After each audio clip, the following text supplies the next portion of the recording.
Fry here. Okay, I won't do that again, I promise. So, this is a brand new Scott the Woz video that just came out on yesterday. It was the first time I've reacted to him in over a year, I think. It's been a while, especially since I had intended on no longer doing reaction videos at the end of 2024 until, well, you know, my channel got demonetized for reused content in regards to my YouTube shorts. But I did look it up. They said reaction videos are okay, and if they said they weren't, then Sniperwolf shouldn't exist anymore, right? That's all she does, right? Besides the fact that she actually commits real crimes. But anyway, this is about game prices. A lot of people have been pretty upset about the prices of video games lately. Let me put this into perspective. Now, I grew up in the 90s, so I don't really have any memory of what game prices were on the Super Nintendo, the N64, PS1, Sega Genesis, but I was born in 1988, so when the Wii came out, I was 18 years old. It was the first home console I bought for myself. And I recall the video games being $50. Then the Wii U came out, and I don't think this is really a brag, but I was the first person to get it at Target in my hometown of Santa Rosa, the very first person. In comparison, though, getting a Wii at launch was a lot harder. There was always long lines going out every store, Target, Toys R Us, Walmart, whatever the case may be. Wii U, that wasn't the case. Goes to show the big difference between the Wii and the Wii U in terms of success to failure, right? Wii U games were $60. Nintendo Switch games initially were $60. More recently, they've been $70. Now, apparently, there's games on the Switch 2 that are $80. So that's just what I'm going to say about that. I'm also going to add, I'm very proud that I did not get a Switch 2. Very proud I didn't. I didn't see any reason to. My original Switch has so many games on it. I have a bunch of physical Switch games, downloaded Switch games, and I have a bunch of games on my that I can play that I grew up with in the 90s and played in the 2000s with the Switch Online, with plenty of games to play on the original Switch that I don't have any reason to spend hundreds of dollars to get the Switch 2. Hey y'all, Scott here. This is money. Yes. This is a video game. How much is a video game worth to you? Not $60, but I'll let you draw stuff on my face for one. This is $80. Oh god, I need to up the ante, don't I? Okay, I'll let you shoot me too. Oh god.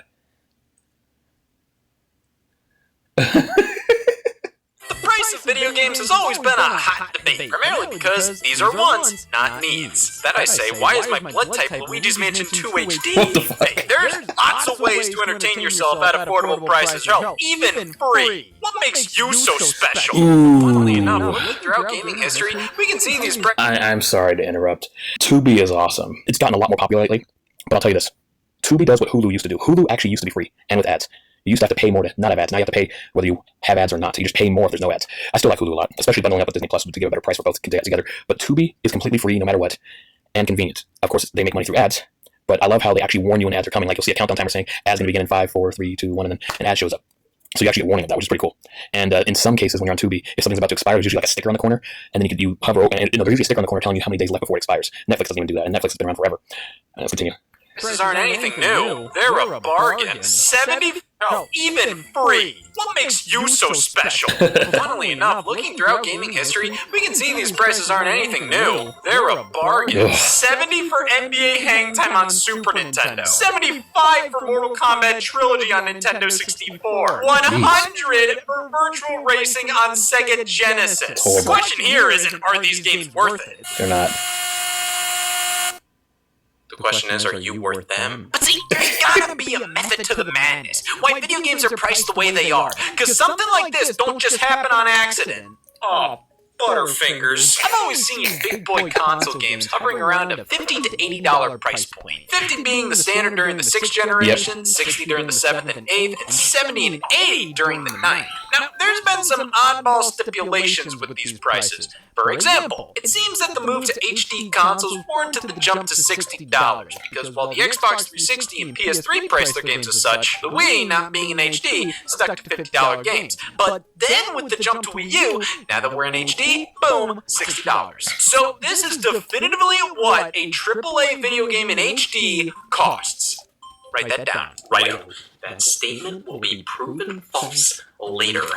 Now, going from something like PS3 to PS4, game prices stayed the same, even for titles that were cross-generation. The PS3 version of Little Big Planet 3, $59.99. The PS4 version, same price, though it ran at 1080p, had faster load times. They offered this Day 1 edition with DLC included for no extra cost. Weird. It seems that oftentimes, the improvements included in the PS4 versions they were considered par for the course. Hey, HD video games may cost $60, but you're playing on more modern and expensive hardware. Yeah, the games both cost the same, but it only makes sense for this version to be the better value. However, once we moved from PS4 to PS5, this was where we received another price jump, but seemingly only for exclusive PS5 software. Games that had PS4 versions were 60 at...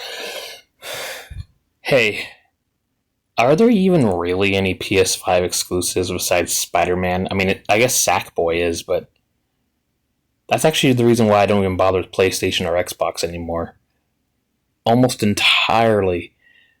almost entirely do not have exclusives anymore. Might as well just play them on PC. But Nintendo, plenty of exclusives. Plus, it's portable. At most, but here we have Demon's Souls, a PS5 exclusive launch title, at 70. Didn't matter that it was a remake of a PS3 game with barely any content added. The remake is PS5 exclusive, so it's getting PS5 exclusive pricing. So what, HD games are 60, and since the PS5 can more easily do 4K, I guess that warrants 70. But if a PS5 game is also on PS4, it stays at 60. However, Sony switched up their policy. We got a few PS4 PS5 games from them where the PS4 version is 60 and the PS5 one is 70. You can play the PS4 version on your PS5, so that's an easy way to save 10 bones. But think about what you're missing out on by not spending that extra dough. Oh my god, I'm missing out on getting rid of this thing. That's why if you have the last generation version, you can purchase its PS5 upgrade for a measly 10 bones. Now, what do you get for that? Wait, hold on. See it? Oh, yeah, well, the PS5... Hold on, let me see that again. You can purchase its PS5 upgrade for a measly 10 bones. What the hell? What do you get for that? It looks the same. Can you see it? No. Oh, yeah, well, the PS4 version over there looks... Huh? It's actually the PS5 version? I'll just chalk it up to me being insane. I am talking to nobody after all. Yes, there is a difference, but why do I have to pay for this upgrade when numerous PS4 games like God of War from 2018 got a PS5 update free of charge? That added the same exact kind of performance bumps that's costing me $10 whole with its sequel. And you know, while the enhancements on PS5 are very welcome to make for a more enjoyable experience with smoother gameplay, more stable frame rate, it's not like the PS4 version runs poorly, especially if you're playing it on the PS5 through backwards compatibility. Jeez, you punch bears? Getting bigger jumps with the previous consoles. Yet we weren't paying extra like we are here. But I guess there's just this golden rule that games from this era of console cannot be $70. Unless you want to fuck around a little bit. So Activision was able to weasel $70 games onto the PS4 by bundling the $10 upgrade to the PS5 version in as a mandatory inclusion. Doesn't matter if you don't own a PS5, you're getting a PS5 game whether you like it or not. So, it seems like the only method these companies have to price games above that $60 price point on these last generation consoles is to create bundles. As long as the base package... That classic Final Fantasy game was $75? I think I know why people are calling gaming a scam now. Is at most 60, even if that base package isn't available for purchase. Don't get me wrong, obviously Final Fantasy games are quality games, but when the graphics look like how they would 30 years ago, with some upgraded frame rates and stuff like that, like, dude, come on, man. Seriously? It's all good. Just don't even think about pricing a standalone game higher than that on these consoles. But Scott, you squeal, what if you stop giving a shit? Oh, okay, under those circumstances, sure. Nintendo Switch games priced at 70. Even when the max game price for the majority of the console's life was 60, in 2023, I discovered anything is possible. Even bullshit. The Legend of Zelda Tears... Here's what he means by bullshit. The Legend of Zelda Tears of the Kingdom. Switch exclusive. I'm sure there's probably going to be a Switch 2 port if there isn't already. But the sequel to Breath of the Wild, which came out for the Wii U and the Switch. This game was going to be $60. It was literally going to be $60. But then the PS5 games and Xbox Series whatever games would be $70. Now, granted, those are more powerful consoles with better graphics and probably better performance, right? But Nintendo, for some reason, decided, they're going to raise the price to $70 before they release the title. Like, when they were doing reservations for the game, it was $60, and then they increased it to $70, even for those who reserved it. So, yeah, they increased the price just for the sake of it. They didn't do anything to change it from what it was going to be. It's still a game on the Switch 1, and the price was just increased just because Sony and Microsoft charged $70 for their games.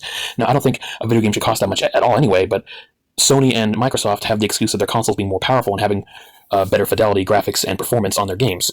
What's the excuse for Nintendo? They increased the price to $70 on a console that was already 5 or 6 years old by the time this game came out. Pretty ridiculous, if you ask me.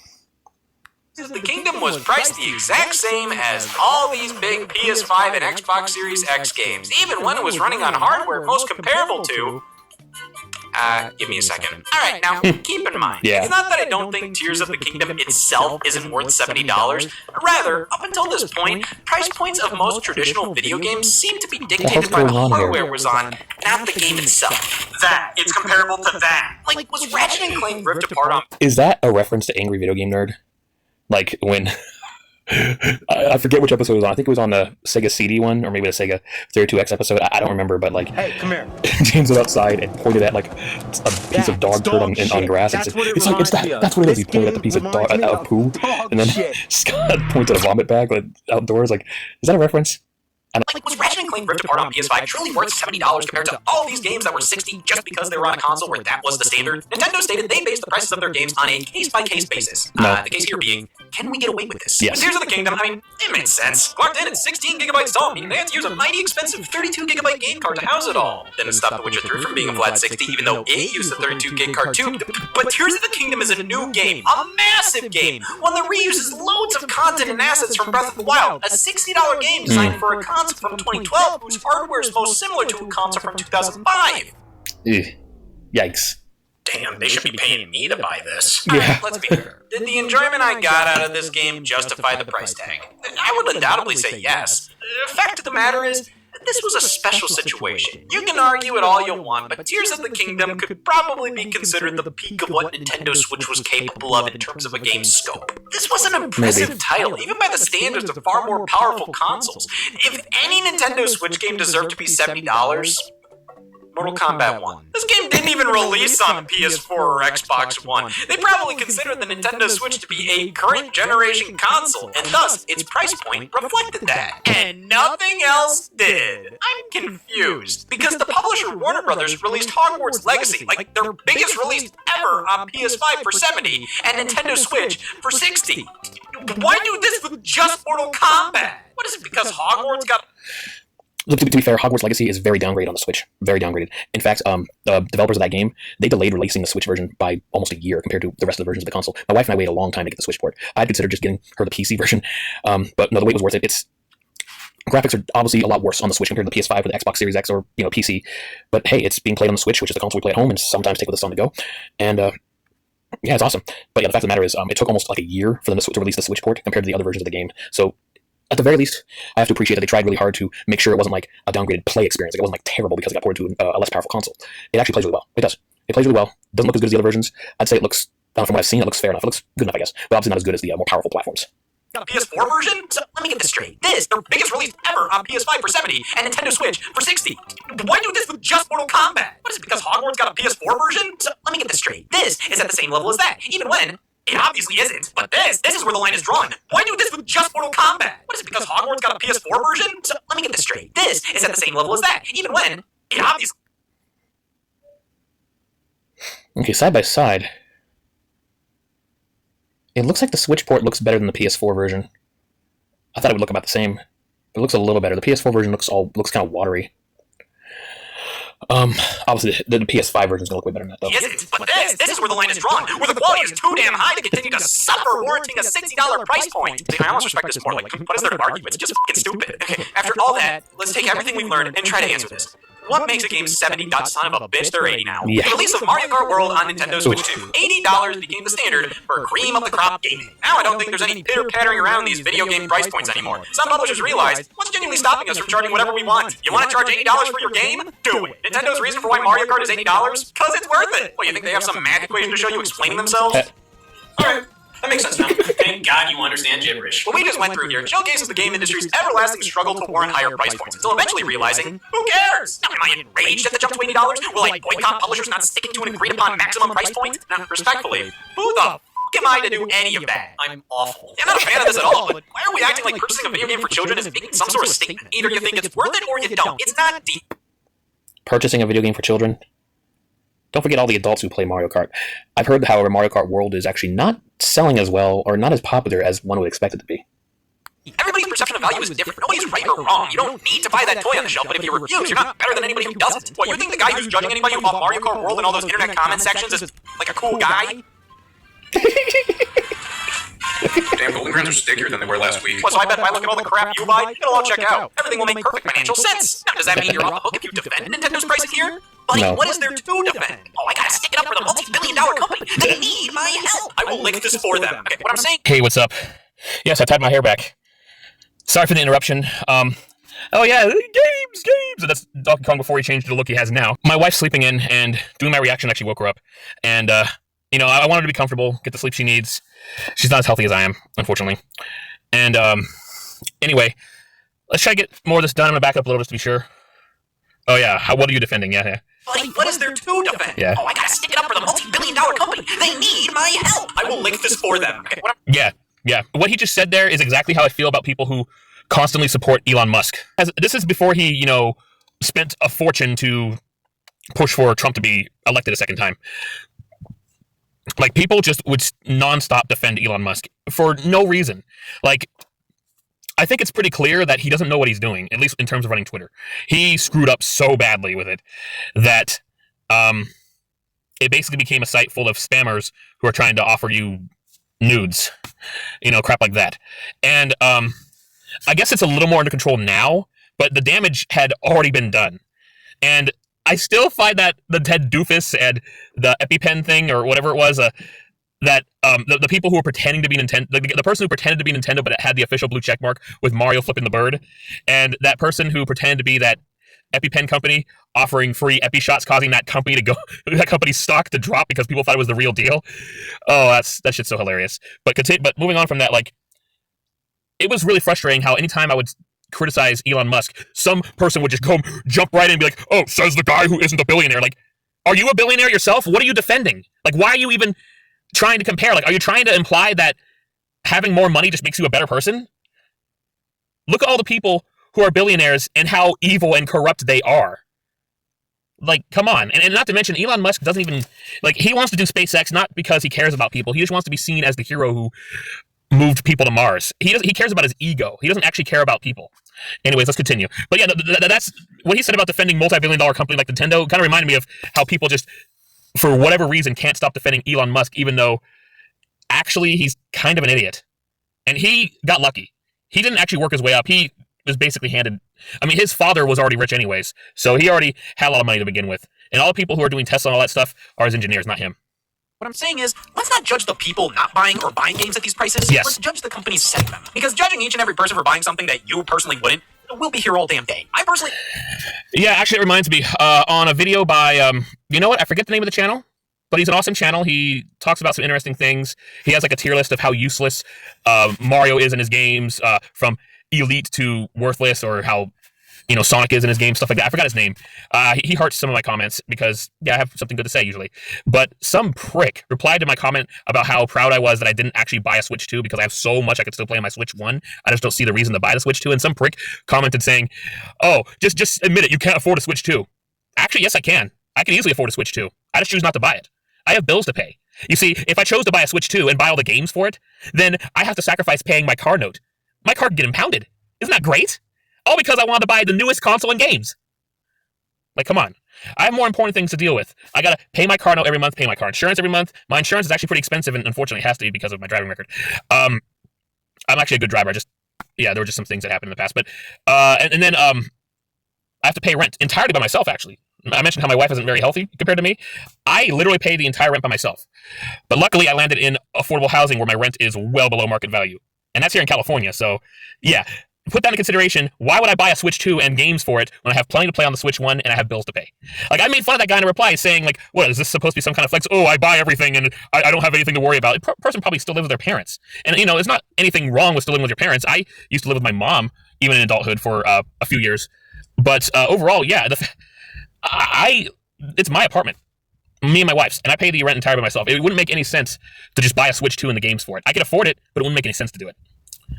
Continuing on. I think the only time you should shit on somebody directly due to whether they're buying... Let's judge the company's setting them. Because judging each and every person for buying something that you personally wouldn't, we'll be here all day. I personally think the only time you should shit on somebody directly due to whether they're buying this stuff or not is if they're being an ass about it. If they aren't, and they just bought this game because they wanted to play it, or they refuse because they don't agree with the price, well, who the hell are you to tell them how to spend their money? How is any of this productive? They already bought the thing, or they've already told you they don't agree with buying the thing. Why the hell do you care if they buy it or not? Yeah. Focus on yourself, Bubba. Why are you defending Nintendo so much? That splotch on your arm has been there for weeks. Get off the computer and go to the damn doctor. Listen, Just because some games get priced like this doesn't mean this works as the standard moving forward. What, are you really going to take a risk on an unproven entity when it costs that much? And you can only really charge $80 or above for a game franchise that's a known quantity with high demand.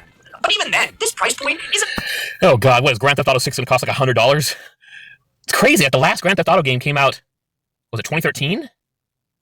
And it was Grand Theft Auto 5, and were there any other Grand Theft Auto games after that? Well, anyways, it's the most popular of them all. It's actually one of the fastest selling video games in history. It's like crazy how fast it sold. It's not a sign of quality. It's more so a sign of... You'd think that they actually would have already made 6 by now, but yeah, it looks like they're going to release it next year, you know. But what's going to happen first? Grand Theft Auto 6 or, I don't know, the collapse of all society? I don't know. Let's continue. Agreed. Like, they can do this, so they will do this. For example, Microsoft attempted the move to $80 games with The Outer Worlds 2, citing market conditions and rising development costs, only to go, just kidding, months later. So you acted like the price tag was 100% necessary, and when nobody was buying it, you cited market conditions again and went back to $70 games, which means that they were wrong about the market conditions to raise the price in the first place.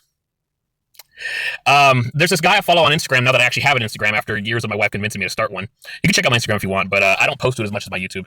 But you can check it out if you'd like. I share a lot of things on there. But there's this guy I like to watch on Instagram.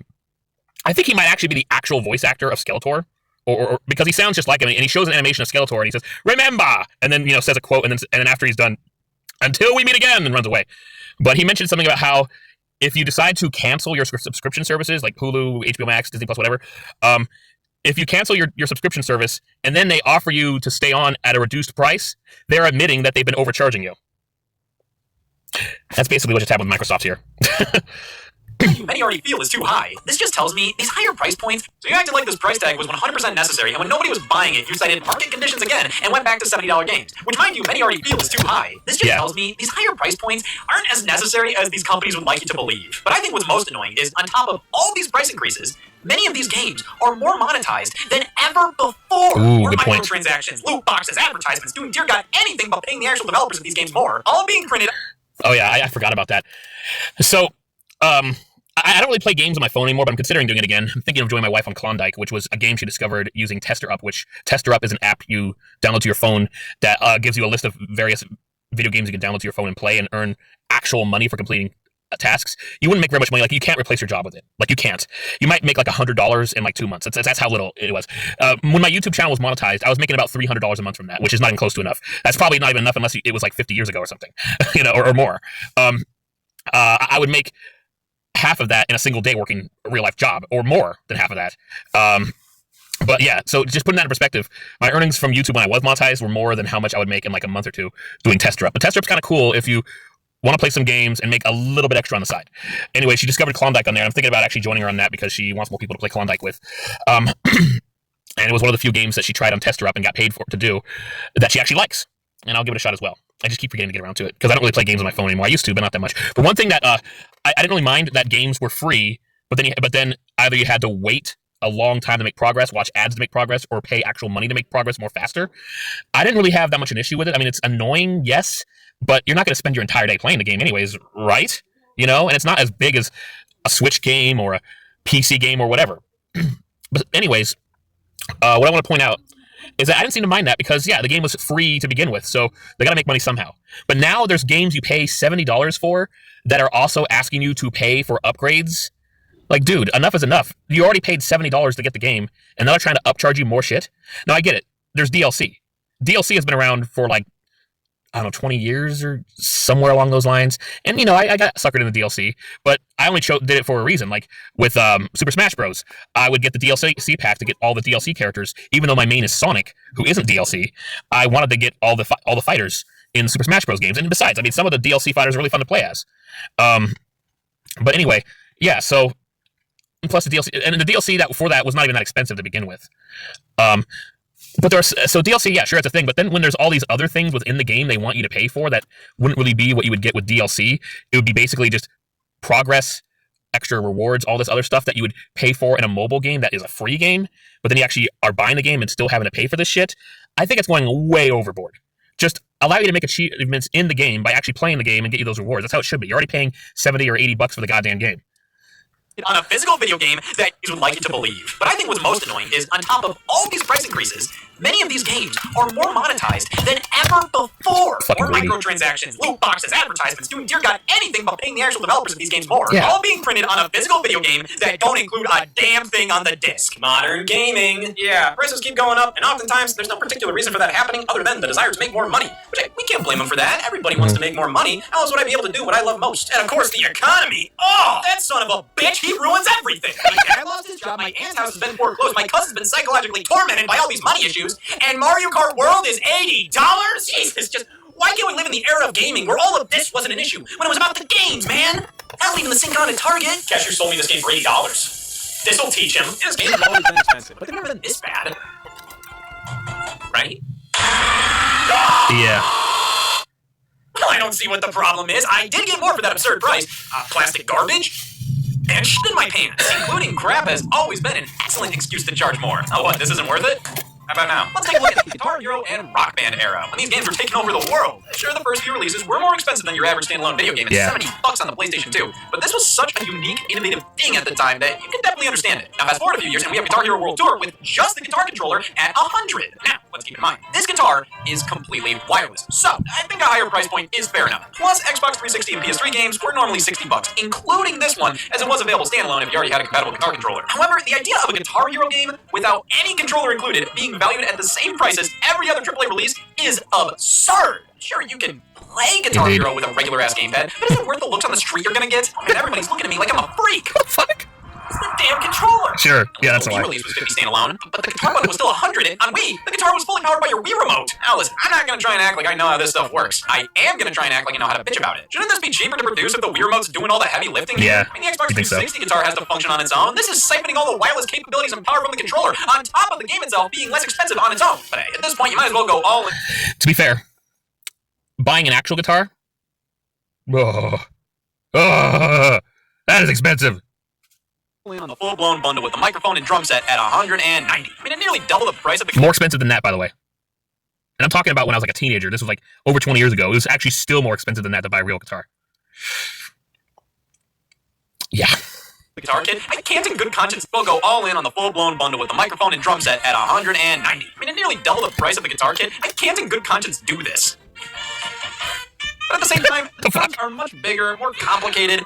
Sure, I don't think this is a good deal, but I mean, look how huge this box is. Can't say the price shocks me. However, 1 year later, here's Band Hero with all the same junk included for $200. But see, those bastards across the street at Rock Band, they got us covered. The Beatles Rock Band Value Edition. $160 for everything. They're just using the controllers from Rock Band 1 instead of the special Beatles ones, which cost money. Well, that's nice of them. Offering a more affordable version that's functionally the exact same as the one costing an arm and a leg. That's what arms and legs are going for these days. But at this point in time, you can nab the full Rock Band 2 bundle for 100 bones. Then pick up Beatles Rock Band separately for 60, so you get everything the Value Edition gives you, plus Rock Band 2, for the same price. Hell, if you want to go even cheaper, the Wii version of Beatles Rock Band was priced the same as any other Wii game. Why was this game $60 on Wii? I thought standalone games with no extra garbage included were $50 at most. That's so weird. No exceptions. Yeah. Because anything goes when you're pumping out a dozen variants of the same goddamn game in 1 year. These accessory games, man, acting like they can do whatever they want. And that might be true for a bit, especially when they're bringing a fresh, exciting idea to the table. But over time, fatigue sets in. Yes. The concepts are no longer as novel as they once were. And when prices rise like this, it becomes harder to justify, especially when numerous companies were passing out deals back then. So many controller bundles, accessories included at no additional cost. It's like you were being rewarded for buying into this crap. My grandfather got a Purple Heart. I got the Wii Play Wii Remote bundle for $50. Oh my god, and all the great prices for digital software at the time. Look at this, 6 to 10 bones for PlayStation 1 games on the PS3 store. What a steal! Wow. Some of the greatest games of all time, dense with hundreds of hours of content in some cases. Same goes for all the Stone Cold classics on the Wii Shop channel. I mean, NES games were all only $5 a pop. Yeah, that game sucks. Ugh, I tried playing that game, it's impossible. I remember back in the day, there was a baseball game on the NES called Bases Loaded. That actually was a pretty good game. A lot better than that one. Yeah, it wasn't like having you control the entire field like this game does. Wish they put that on the NES Online instead of this game. That baseball game, God, it's bad. And put Blades of Steel on there. They just got ice hockey. Blades of Steel. I played that on the Game Boy growing up, and it was a lot of fun. I did eventually download the NES version on the Wii Virtual Console, and I got my ass kicked for some reason. Like, I played it on pro difficulty because I could play on the highest difficulty in the Game Boy one, but on the NES one, I kept getting my ass kicked, so I guess the games aren't exactly the same. But Blades of Steel is also the better hockey game. Better than the ice hockey game. I don't know, just Nintendo being Nintendo, not releasing everything that's best sometimes. Put a dollar amount on me, please. God damn, that game is so bad. Oh my god.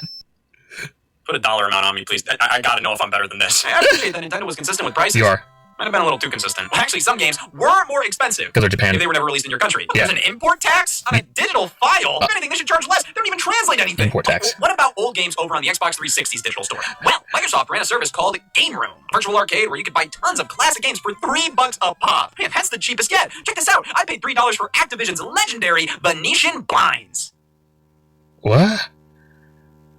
What the hell is this? Put a dollar amount on me, please. The landscape of digital storefronts. What was that? To figure out. I mean, what do you price digital content at? In those early years, smaller digital-only titles and classic games were the only things really on offer, and generally these would be 5 to 15. Damn, press down, roll. Or whatever the hell Microsoft points are. Yeah, I don't know why this was done on Xbox 360. Yeah, crap, there was something else I was gonna say. But Microsoft points were like Nintendo points, which is what I was used to when I played on the Wii and back then. There was something else I was gonna say, but I just let it play and forgot what it was. Wii, Nintendo DSi, using a point system in place of actual currency. Yeah. Could I wonder with this? At least Nintendo's. Yeah, that was kind of dumb. It didn't have to go that way, but that's what they did. Cause like literally 1 point was 1 cent. So yeah, you know, an NES game was 500 points, so it was $5. You know, it's like, what's with the points? Just do money. It doesn't make any sense. USD to Wii point conversion made sense. Microsoft points?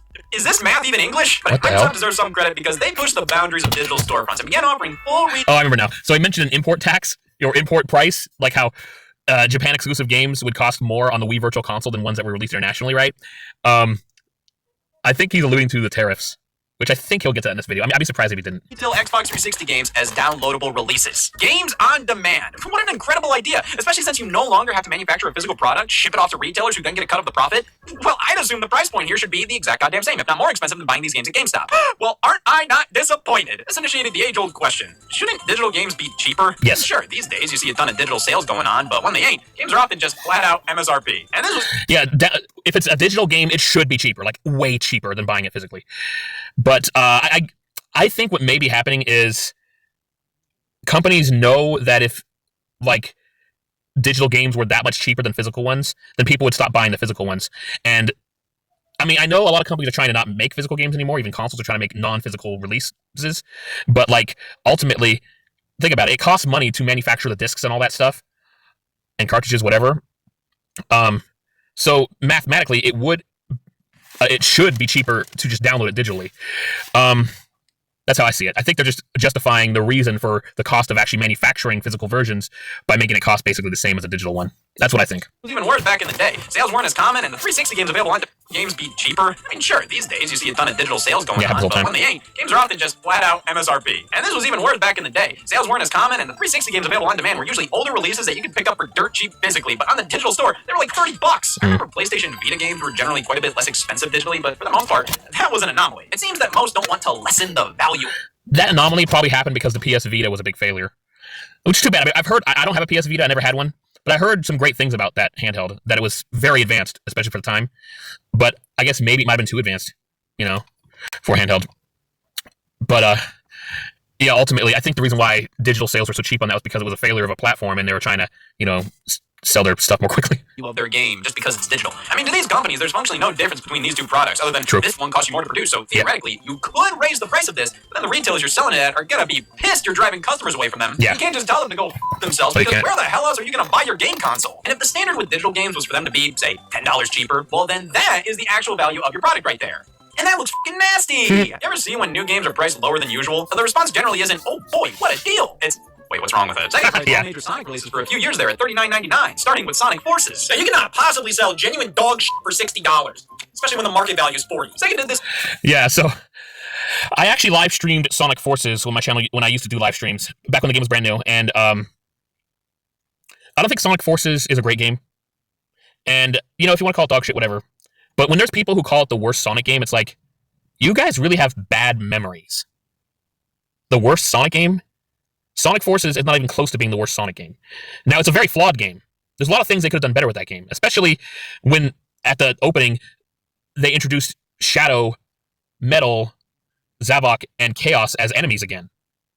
They could have had legit boss battles with it. Here's what I think. Yeah, classic Sonic go against Metal Sonic. That's expected. Have modern Sonic go against Shadow. And then at some point, maybe this shadow blindsides him, and then the real shadow comes in, and then you actually finish the battle with the real shadow against that fake shadow. That would have been epic.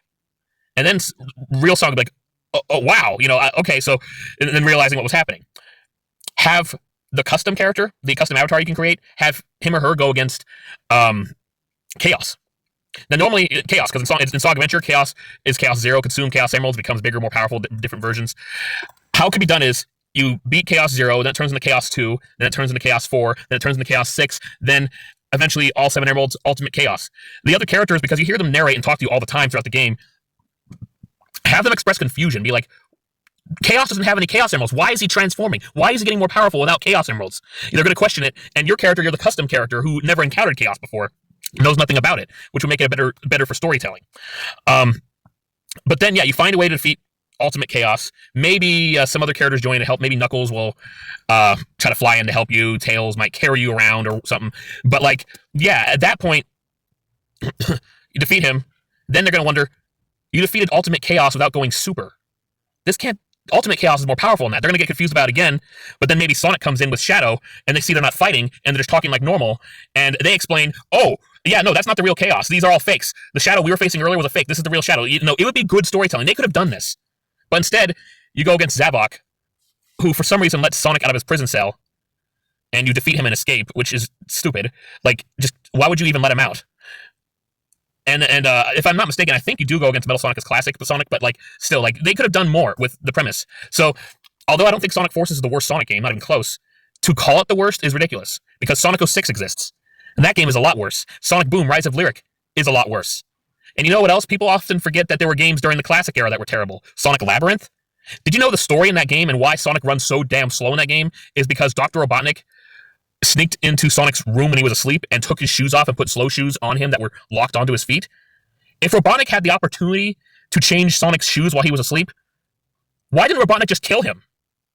Why put those shoes on him? He could have snuck up and just murdered him right there. That's like, what the, like, come on.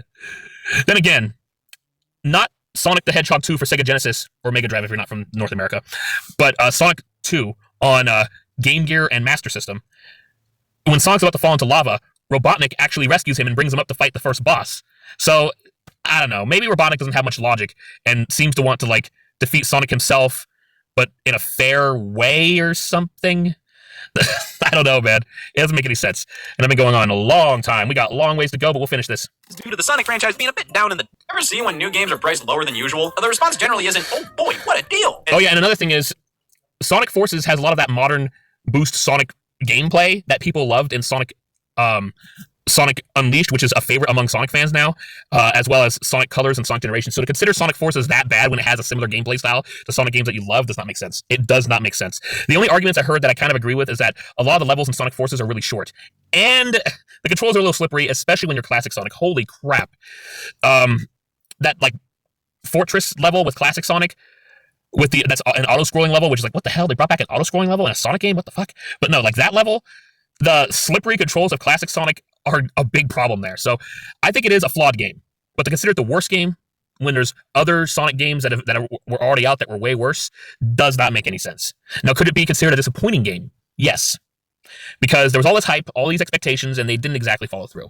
Does it mean it's an awful game? Does it mean it's the worst game? No, it's just disappointing. Wait, what's wrong with it? Sega priced all major Sonic releases for a few years like there at $39.99, starting with Sonic Forces. Now, you cannot possibly sell genuine dog shit for $60, especially when the market value is $40. I also think during the Wii U era, the like Sonic Lost World and other games, I think they were priced less than other Wii U games. Like the Wii U games were $60, but I believe Sonic Lost World was $50. The thing is, I don't remember because I didn't get that game at full price. I got it a year later, and when I got it, I was able to get it discounted for like $20 or something, or $25 or something like that.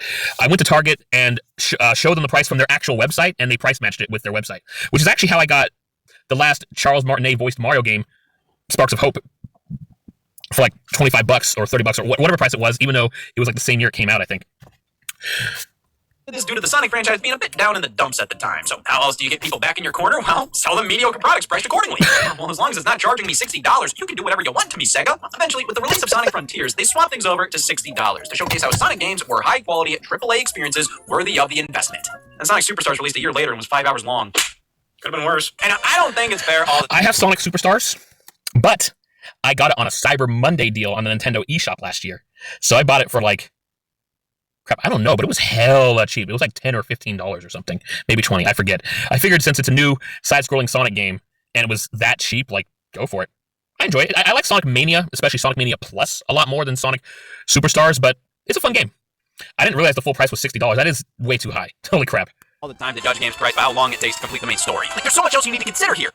And Sonic Superstars released a year later and was 5 hours long. Even worse. And I don't think it's fair all the time to judge games price by how long it takes to complete the main story. Like, there's so much else you need to consider here. The economy? That piece of shit is making my Sonic game suck. I look like it's a Okay, I'm seriously being reminded of a Solid JJ video from several years ago. I think I even included it in one of my reactions. It wasn't a reaction to that video. I was reacting to something else, like a short video, and then I included that in the same video. And it's when Superman is talking to the citizens, being like, "Oh, let me find out more about this inflation fella, and I'll teach him a lesson or something." And they're like, "Oh, well, no, inflation. It's not like a person. It's not really a tangible thing. Just prices are going up, and hey, do you have like an inflation decreasing laser out of your superpowers or something?" And Superman's like, "No." Superman goes on about like how he can't help them with the economy, and oh my god! And then of course he admits that he doesn't even pay his taxes. And then the guy from he was talking to a police officer, and the guy's like, "Oh no, come on, you have to pay your taxes." Wait, Superman, do you not pay your taxes? And then before he can finish his sentence, Superman just flies away. Like, yep. Oh, anyways, I'm just thinking about that because he's talking about the economy like it's a person, kind of like what sort of happened in that video by Solid JJ. 90s when everything was more affordable. And Sonic Superstars released a year later and was 5 hours long. Could have been worse. And I don't think it's fair all the time to judge games price by how long it takes to complete the main story. Like, there's so much else you need to consider here. The economy? That piece of shit. He's making my Sonic game suck. I mean, look back at the 90s when everything was more affordable. Damn it. I mean, look back at the 90s when everything was more affordable. You got Sonic and Knuckles on the Sega Genesis for $60. Okay, but hey, Sonic and Knuckles is a special cartridge. One that locks on to Sonic 3, which released earlier that same year for $60. Yeah, these games separately are each one half of the intended Sonic the Hedgehog 3 experience. Sonic 3 on its own had like half the levels that Sonic 2 did because they were forced to put the game out early and finish it later. Yet these were still each sold at full price. Yes. Actually, full price back in the 90s would be, what, $70, $80, $90, $100? Argument here is, well, these were cartridges. They had to manufacture more with them, oftentimes including dedicated chips to bring you more innovative graphical effects, larger, longer experiences. Once they moved over to CDs, those were cheaper to mass produce, so these cartridges had actual excuses to be so expensive. I mean, look at Mickey Mania on SNES and Genesis compared to Sega CD. Where were you at the boycott? Look at Mickey Mania on SNES and Genesis compared cheaper to Sega CD. Sega CD. Yeah, not cheaper at all. Where were you at the boycott? To be fair, on average, games on CDs were less expensive than cartridges. But the difference in price isn't that drastic. We're talking $5 to $10 off, or hell, sometimes there's no price difference. But if cartridges cost this much, I'd take any discount I could get. Now, keep in mind, games like Phantasy Star 4, Shining Force 2, Final Fantasy 3, these were some of the biggest gaming experiences at the... Sorry, another interruption. I probably should have drove somewhere else before recording this so I wouldn't be in the parking lot of my apartment complex. Fortunately, there isn't construction making too much noise, but the garbage truck came by and was making a ton of noise. So anyways, let's continue. There's no price difference. But if cartridges cost this much, I'd take any discount I could get. Now, keep in mind, games like Phantasy Star 4, Shining Force 2, Final Fantasy 3, these were some of the biggest gaming experiences at the time of their release. You couldn't really get a meteor package in 1994 if you tried, so higher price points make sense. But do highest price points make sense? And let's not forget about inflation. Listen, I'm not gonna act like I understand much economically, but I can do a mean Googling of inflation. Inflation is a funny little bugger, because many use it to instantly prove, oh, actually, as you can see, we're getting bargains these days. They were selling games for $200 in today's cash. Yeah, that's true, but man, $70 is still an awful lot of money for a piece of entertainment these days. Just because this was the value of a dollar back then, doesn't mean it entirely makes sense for games to be that price now. They were figuring junk out in the 90s. Video games were still a fairly new technology, and eventually, this general price point was considered the standard, what people are willing to pay. Increasing it raises questions. It's the same thing for all these other entertainment mediums. The Back to the Future trilogy on VHS was $56 back in 93. That's $125 these days. What, you think 3 movies on Blu-ray is worth that much? My point is, nobody would genuinely look at a $200 game and say, well, the value of a dollar is ever changing, so this is the natural price point of a video game in the current year. I can't claim to fully understand how much was too much back in the 90s, but I can claim to have heard a bunch of 40-year-olds yap about it. It seems that while everybody knew games were piss expensive back then, why is this expensive? It was more accepted than it is today because everything felt a bit more justified. I mean, even if they were overcharging for Phantasy Star 4, you can bring up a bunch of reasons why it was so expensive. Mario Galaxy 1 plus 2 on Switch being $70, there's no reason for that other than Nintendo just valuing those experiences at that price. And as time goes on, we're seeing less and less actual deals because these companies don't have as much to prove anymore. Video games are... It really didn't feel like long ago when there was an ad, goddammit. these companies don't have as much to prove anymore. Video games are now the leading form of entertainment. This is where people spend most of their money to have a good time. So an extra controller, that used to be something you had to be convinced to buy via bundles. Now, they're like, we know you're gonna buy this eventually. We don't need to give you nothing. Boom! $90. Just to get greatest hits, platinum hits, player's choice releases of some of the best games at reduced prices. Yeah. Only $20 a pop. Now, nobody wants to undervalue their franchises. They don't want to put their games on sale unless they absolutely have to, because everybody wants their content to be seen as the best of the best. Cheap is seen as bad. The Horizon Zero Dawn Remastered is getting released at $50. Well, now we gotta take the $20 PS4 version on digital stores and double it to $40 because we need to maintain consistent brand value. And listen, I can't believe I'm mourning the lack of player's choice. I don't like the man I've become, and that's what money does to you. But as ugly as this is, why is this ugly? You can definitely suck it up when you see the price. 20 bones for some of the best games on their respective platforms. It's absolutely incredible. But I guess games at that low price just aren't possible these days. Oh. Oops. So these guys are just assholes then. Yes, they are. Video games have always been some of the pricier forms of entertainment, and we can find an endless supply of stupid-ass price points throughout history to point at and go, see? Things have always sucked! But I think a big difference between rising prices then and now is how enough never feels like enough anymore. Yeah. Prices of games aren't just high. Now we're begging you to pay for the DLC, microtransactions, a subscription to play online multiplayer, subscriptions for the game itself, subscriptions in the game itself, the deluxe edition, the special edition console, which is more expensive than the standard one and doesn't include the game, extra accessories, the previous game in the series, which is still full price, the collector's edition, which doesn't include a physical copy of the game. Comes with a case for it, though. And, oh, wait, you're not buying into all this? Oh, Jesus Christ, it must be those damn developers of ours!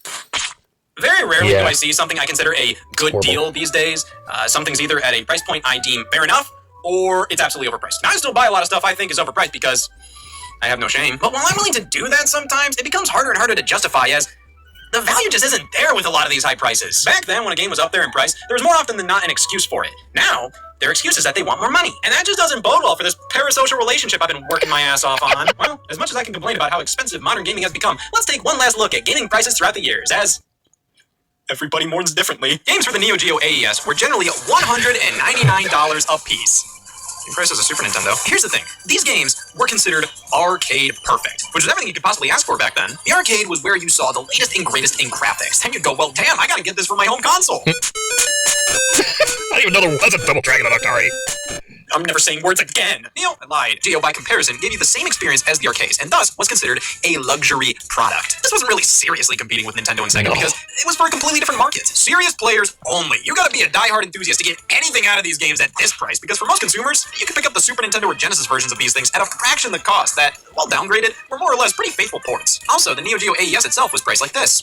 Hi, it's 1991. I can afford a Neo Geo AES and Neo Geo AES games. My name is Jesus Christ. But even if you didn't have a Neo Geo, you still had opportunities to buy games at the price points of full-blown consoles, like Virtual Racing on the Sega Genesis, costing $100. Way too much. I mean, look at the original arcade game, released back in 1992. It would take a satanic ritual to get this to run on a Genesis. Welcome to hell. Okay, well, Virtual Racing definitely couldn't run on this hardware without some finagling. Yeah, that's what was done here. Hence why this cartridge is probably more complex than a microwave. But that complexity came at a steep price for a game you could get on more powerful platforms at such a lower price. Strange how things have sort of swapped around, where a game on lesser hardware is generally not as expensive, but back then, you know how many men had to die to get this on a Genesis cartridge? Now, game development and publishing is a different beast now. Not everything is as difficult or simple as it was back in the 90s, like adding new content and tweaks to an existing package. Nowadays, you can push out a free update or but back then, we already see what they did with Sonic 3 and Sonic & Knuckles. But take a look at the whole suite of Street Fighter 2 releases. Nearly $80 for the initial SNES port. A year later, you get Street Fighter 2 Turbo for $74. Oh boy, a discount. A month later, Special Champion Edition on Genesis, also for $74, followed by Super Street Fighter 2 that next summer for $70. And guess what? Super Street Fighter 2 Turbo was already out in the arcades by the time these ports released. And for the whole version of that, you'd have to pick up a Panasonic 3DO, which launched at the price of, what the f***? That's a number? To be fair, a lot of these crazy prices back then were definitely special cases. New games often hovered around $50 to $60 ever since the NES era, and as the years have gone by, with lower cost discs becoming the standard medium for video games, this variable pricing began to fade away, which made it that much harder for gamers to accept it later on. Resident Evil Revelations was originally announced to Well, it's a hard life I live. A hard one. was originally announced to retail for $49.99 on the Nintendo 3DS, when the standard price of games there was $39.99. So that's why this mob's been outside for the past 14 years. You read comments on the message boards back then, people were livid, saying Capcom completely f***ed up on this one right here. It didn't matter that $50 was still less than most home console games were going for. It didn't matter that they had to use a 4GB cartridge for the game, which raised costs. It didn't matter that this was a full-fledged AAA Resident Evil game and the most graphically impressive thing on the 3DS. The fact of the matter is, it's $50, and handheld games can't be $50. Listen, in my opinion, this was a situation where the higher price, to me, felt justified. I'm not saying anybody should have been thrilled to buy it, but considering everything this game was, I personally thought fair enough to this. But see, Capcom took the complaints to heart and spent months working out a deal to bring the price down $10 before its launch. And people still bitch! My god, you look at how people were talking back then, and it's like the same thing these days, but this at least seems reasonable compared to this. But what, is this just life at this point? Are we gonna look back at Mario Kart World in 10 years and go, oh, it's so good. We bitch about prices being high compared to what they were, which we're still bitched about. Right, when there are loads of people willing to pay $100 to get 4 days early access to Forza Horizon 5 on PS5, I guess you can just price your games at whatever the early access. The game is 4 years old! The prices that most video games are at isn't necessarily a representation of their actual value. It's the highest price point they think they can get away with. But even though these companies set the prices, it's up to you at the end of the day to decide if they're worth it or not. You can't control what other people buy or if they think a price is worth it or not. But who the hell cares? Your opinion is worth its weight in gold. That's the only thing that matters here. If you thought Resident Evil Revelations was a sham at $50, I can disagree, but I can't say you're wrong. You decide if this game is worth its price point, not the company. Hell, you can decide if it's free or not, depending on how far you're willing to go. Yes, indeed. You certainly can. Matey. You didn't figure that out. I'm talking about piracy. Okay.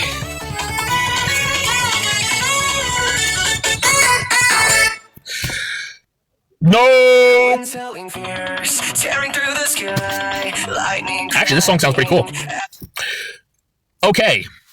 So, thank you so much for watching. I'm sorry I made it as long as I did. I did not intend to make it this long. I assure you this was not intentional. Just had a lot to say. So, I want to point out something. I mentioned last year on the Nintendo eShop on my Switch, I was able to get Sonic Superstars at a great discount. There were several other games I got on a discount as well. Lego DC Supervillains, Lego The Incredibles.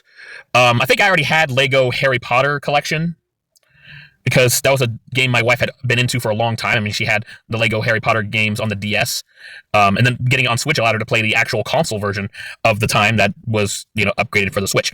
But anyway, let's see. And there were some other games. Oh yeah, Hogwarts Legacy we managed to get on discount. I don't know if that was one of the Cyber Monday deals or not, but it might have been. Also, this story is going to surprise you. Last year, I was doing an Uber delivery at Staples. And, when you think Staples, you're thinking binders, office supplies, pens, papers, printers, stuff like that. I don't know if they still do.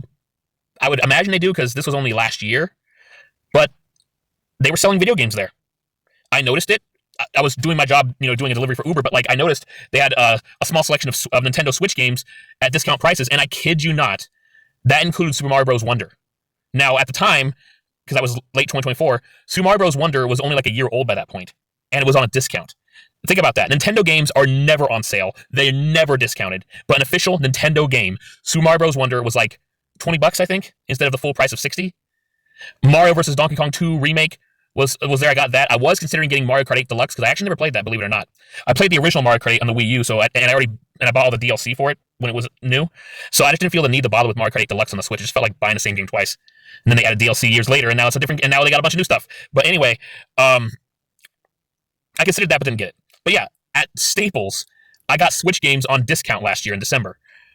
I couldn't believe that. That was nuts. And I only found out about it because of a job I was working, doing a delivery for Uber. Damn, that's nuts. If you can find discounts, take advantage of that. And make sure you go to a place that's willing to price match. Target, usually, at least the ones in my area, they usually do price match. I've gotten them to multiple times price match with their own website. But yeah, they price match there. Best Buy, I've heard price matches. That's actually one of the things that's helped them a lot is they price match to make sure people will still buy the product. Walmart charges such low prices anyways that they probably don't feel the need to price match, but who knows, maybe they might if somehow they're higher than somewhere else. And of course, Costco, it's usually more expensive to shop there anyways because you're getting larger quantities, but if you're trying to buy a video game or something, which isn't very common there, but whatever, if you're trying to buy electronics there, they're usually a little cheaper there too. Anyways, it is honestly unfair how expensive gaming has gotten. Now, like I said, I grew up in the 90s. I wasn't the one buying the games back then on that Super Nintendo, N64, whatever. That was my mom buying those. It's crazy how expensive they were at that time. Yeah, adjusted for inflation, holy shit. But they were a little more expensive to manufacture on cartridges. So there's that to consider. Excuse me, that just came out of nowhere. That said, I don't think it's justified to charge $80 for a video game. They're nearly charging the cost of, a lot of things. Heck, there used to be video game consoles that cost $100. Not anymore. But yeah, it's insane how expensive things are now. I think part of it is the tariffs, though. I really do think that has something to do with it, at least here in the U.S.